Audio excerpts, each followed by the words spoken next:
Welcome back to Grow with Alan, episode 4, and today we're going to be planting out some alderman peas. I'm going to start these off in trays. These are the ones I intended to grow for competition last year before the pheasants arrived at Big Allotment Challenge and ate them, so I'm going to have another go this year. Secondly, someone's just started up their lawnmower just behind me, so I'm sorry if you can hear a bit of a buzzing, but there we are, nothing I can do about that. Secondly, we're going to be planting out some parsnips. We're going to get to the root of why these things are often so tricky to grow. And it's time to get the peppers growing. The spicy ones, chili peppers, and the salad, sweet peppers. 2 different varieties here. I haven't grown either of them before, so that's going to be a bit experimental. And finally, I'm going to take you on a little bit of an update of all the things we've planted so far before popping outside and planting out the early potatoes. These have been chitting along really nicely, in fact. So yeah, I think it's time for them to go. Okay, let's crack on. Peas, alderman peas.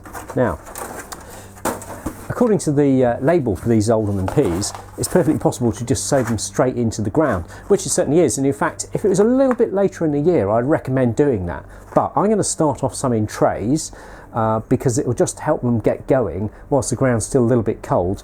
And then the second lot I'll be able to put straight out into the ground. And they're really easy to grow. He says, having had them all eaten last year. So I've just got a module tray here, and I'm just going to slide them in like that. I mean, some people use a drain pipe actually, and they just put some soil on the drain pipe, and you can just slide the peas out once they're going straight into the ground. There's a bit less root disturbance, but in my experience, this works just as well. And you know, you might get a little bit of delay from disturbing the roots a bit, but they grow fine. And the reason I'm starting off some now, rather than waiting and just putting them in the warm ground, is that peas are one of those sort of real glut crops where you can sort of plant them out and suddenly end up with everything at once and then nothing else. So it's definitely one to sort of plant in succession, put some more out each month, and that's exactly what I'm going to do. So I'm just going to take one pea, you can see the peas there, and put one in each of these little modules here. So I'll just tip that up a bit so you can see, so literally just one in the centre of each module, and that's all there is to it. So hang on, I'm going to whiz through these, at least the first few, so I don't want to bore you with too many peas. I'll do the rest in a moment. There we are, so let's just do this end of the tray, and put those there. So literally just push the peas down under the surface like that, and pop them in the greenhouse or somewhere where there's a little bit of cover to get them going. I'm going to leave those open at the moment, so I remember where I have actually put them up to. Let's put this here as a label I wrote earlier, pop that in there, and hopefully they'll be pleased to see me in a few weeks' time. Pleased to see me, that's terrible, isn't it? Right, now let's crack on with peppers. Now the peppers, let's just put a bit of soil in one of these here, get those ready. The peppers do grow quite differently actually to start with. So we've got, let's label up there, so we've got a bit of seed compost in there. Now the ordinary peppers here, the salad peppers, I'll read out what it says to you here. It says, sprinkle on the surface and cover with a fine sprinkling of compost. So these are, to get going, these things only need just a tiny little bit of cover. This is gourmet. I always think of gourmet night on Faulty Towers when people say, hey, gourmet night, I don't know. The seeds for the peppers are quite large actually, a little bit larger than tomato seeds. So I'll just show you, I don't know if you can see those if I look quite close up. You see they're quite large. I'm going to put 2 in each of these modules because the plants are quite prolific croppers, so I don't want too many. If I just put 2 in each area like that, I've got a 3rd seed here, so I'll pop that in, and I'm just going to pop them just under the surface, just do the end of my finger like that, and then put just a sprinkling of soil over the top, and make sure I've got a label for them because I know that I won't remember what they are. Let's pop that in there. So those will need a little bit of heat to get them to germinate, a bit like so many things. They like to be sort of that sort of 15-20 degrees upwards, so I'll try and smuggle those into the greenhouse. And the next up, I've got a Chilli F1 hybrid. Now these again want to be on the surface but with a little bit deeper cover. So put them on the surface and then about 5 mil of soil on top. Once again, they take a little bit of heat to get them going. Maybe that's their mission in life, isn't it, heat? Actually, in week 2, when we had a big allotment challenge, when we had to do the dips and crisps, I confess that I did actually spice up my dip with some really strong Apache chilies. There's a sort of revenge, because Thane had said my previous week's sauce was slimy. Now, you don't get many of these in a pack with F1 seeds, because F1 seeds cost quite a bit to produce. So it's always worth being careful to make sure you do actually make the most of them. Otherwise, you've got to go and buy another packet, which kind of defeats the object, doesn't it, really? So again, I'm just popping 2 in each of the modules and see where we go from there. It's all noises out here today. Next door's having some roof work done. The people at the back seem to be mowing their lawn. Well, can't complain, can I? Right, so those have just gone in there with, and I'm just going to put a little bit deeper, put those a little bit deeper into here this time. So they're a bit more, they like a little bit more cover, and just dust a little bit more soil over the top. And the reason I'm using these quite big trays is that, just make sure I label them, is that it means they can grow on a little bit before I need to worry about transferring them out. I suppose what I should do is show you what we're going to end up with. Look, nice orange looking sweet peppers there, the gourmet ones, and the cayonetas, nice little bushes of chilies. These are great because they store quite well as well. Okay, that's those done. Right, let's talk parsnips. White gem. Now, parsnips are fantastic in the winter. You pop down your garden, they'll stand all the cold and frost. You can dig them up, take them in, put a bit of honey on them, have them with your roast. So you can be really pleased with yourself all the year round. But they can be a bit tricky to get growing. If you get a real wet, cold spell after you put them in the ground, they tend to rot off and disappear. Equally, it's tempting to think, oh, these haven't come up, and hoe over, because they're so slow germinating. And one of the sort of things that I learned quite quickly with parsnips is the seed has to be fresh. Seed that's over a year old just really doesn't work very well. MOT expired, time to throw it away. So I make sure I buy some new seed each year. I shall try different varieties just out of the fun of it. And so this one is called White Gem, which is supposed to grow in any soil type. But I'm going to make sure that it's planted in soil that hasn't been manured this year, because if it has, what tends to happen is there's too many nutrients in the soil, and instead of producing these lovely smooth stems, everything goes bleh, and you end up stuffing all sorts of different shapes. Now, the seed companies tend to be, let me come close, tend to be very generous with the seeds for parsnips. You can see they're kind of papery little things like that, and there's a reason for that, because when you're sowing them, and he drops through on the floor. If you've watered my shed floor, I'm sure all sorts of things would start growing. Is that you need to sow 3 or 4 parsnip seeds per station, and then you've got cover for if some don't come up. You can always thin them out as they come up, but sow 3 or 4 per station, put a stick in the ground so you can see exactly where they've been, which is exactly what we're going to do now. Right, so here we are. Let's crack on with sowing out these, what were these parsnips? White gems. Let's hope so. Now I'm going to zoom in a bit so you can see exactly what I'm doing here. I should be okay at that. They need to be sown in quite shallow drills, probably only about 2 centimetres deep, so I should remove a bit of debris out of the way there.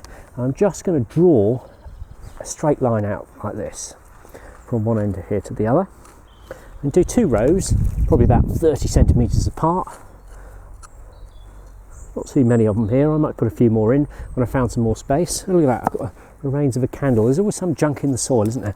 Now, the seeds themselves, I'm literally just going to get 3 or 4, let's just tip a few out onto my hand, and put 3 or 4 every 20 centimetres or so. So 3 in there, put some more in there, 3 or 4 in there, let's put them about there. And just keep moving along the row. About 6 there, generous, never mind. It's best to be generous with parsnip seeds. Don't worry about spacing too much, as long as you've got a reasonable distance. If they're seeds getting on top of each other, it's absolutely fine. You can thin them out afterwards, that's not an issue. So I'm just going to do that for that row and do the similar for this one here. Hopefully you can still see what I'm doing. There we are, threw a few in there. The seed suppliers are very generous, so there's no need to skimp with these ones. Just think of all this effort when you're eating your Christmas dinner next year, accompanied by your own homegrown parsnips. This would be a lovely thing, wouldn't it? Just try and get the rest of these back in the packet. I think I do spill more seeds than I end up growing, don't I? It's not very good, is it? There we are. And I'm just going to dust the soil back over like that with my hand. So it's just got a nice covering, but nothing too much. I've made sure I've got a couple of sticks at the end of each of the rows as well, so I can remember where they were. Because it'd be easy to just end up hoeing around them, and make sure I stick a label in so I can actually remember where the parsnips are. And that should be it for parsnips. I'm not going to water them, I'm just going to leave them in the damp of the soil and let the weather do its work. Now, that's them done. I'll just zoom back out so you can see me. There we are. I'm sure that will aid your enjoyment of this programme, possibly. Yeah, I'm going to retreat to the shed, get the new potatoes, and get the first of them in the ground, which are the Premier variety, which have been sprouting along rather well. Quick update on how everything is doing so far. The tomatoes, you can see the Marglobe one at the back there next to the Sweet Millions. They're doing pretty well. They seem to be springing on the sunshine. The Rebecca still here, just coming through nicely. The Cosmos is really sprouting up quickly. These are the Candy Stripe at this end, and at the other end we have, remind me, Rebenza. There we are, they're doing okay. Basil is sprouting up nicely, and so are the purple Prince Zinnias. No sign though on the other side of the other set of Rebecca, and no sign yet of the chilies, etc., which I wouldn't expect, because what am I talking about? I've just put those in. Now, over here, what else from week 2? We have lettuce, which is coming through quite nicely. No sign of the parsley yet. The kale is just poking through nicely, as are the cauliflowers. So, yeah, pretty good start to the spring so far.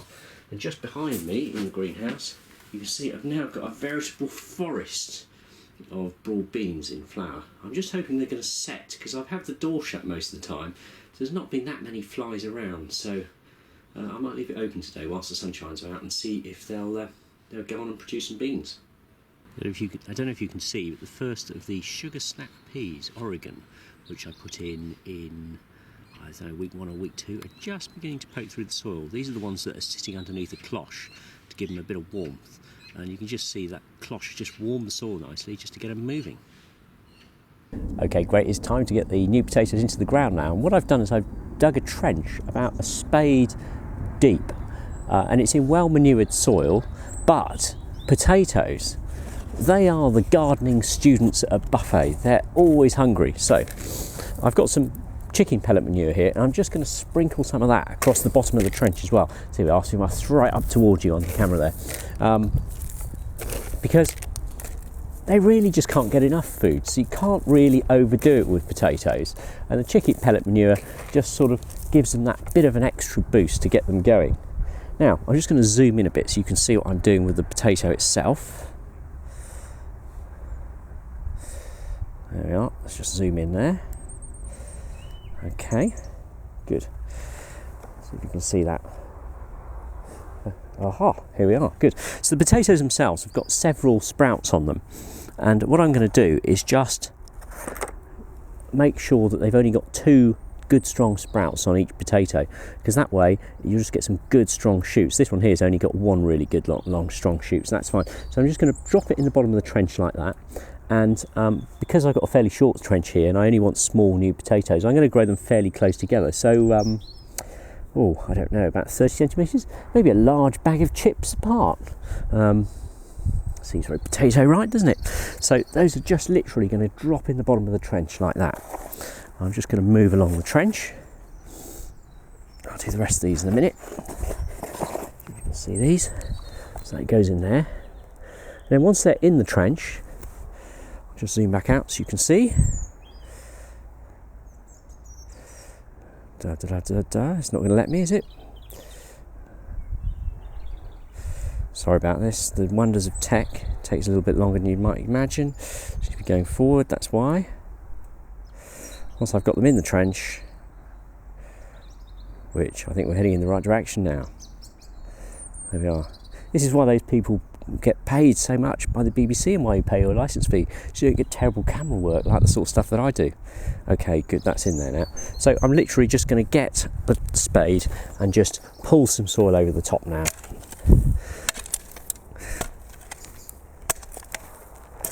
until the potatoes are, oh, I've got a rogue something from last year, till the potatoes are well covered. And then finally, to get it nice and neat,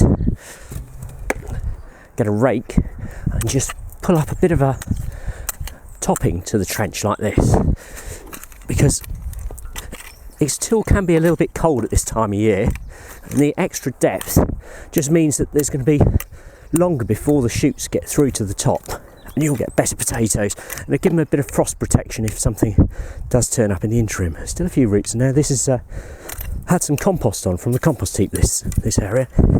There it is, and that's pretty much it for the potatoes for the time being. What I will do is come out, oh, I'm out of breath, terrible, isn't it? I need to get more exercise. The perils of being over 40. So what I will do is come back and make sure that these heaps of soil are kept raked over the potatoes, just in case there is some frost. And it will just protect the ends of them and make sure the potatoes are forcing their energy into producing spuds at the bottom rather than just too many leaves. There we are. Well, that's it for this week. Next week I'm going to be planting out some larkspur, and having a further look through the seed trays. I think it's about time we started doing things like beetroot. Have a good week gardening. As ever, send me any questions you've got.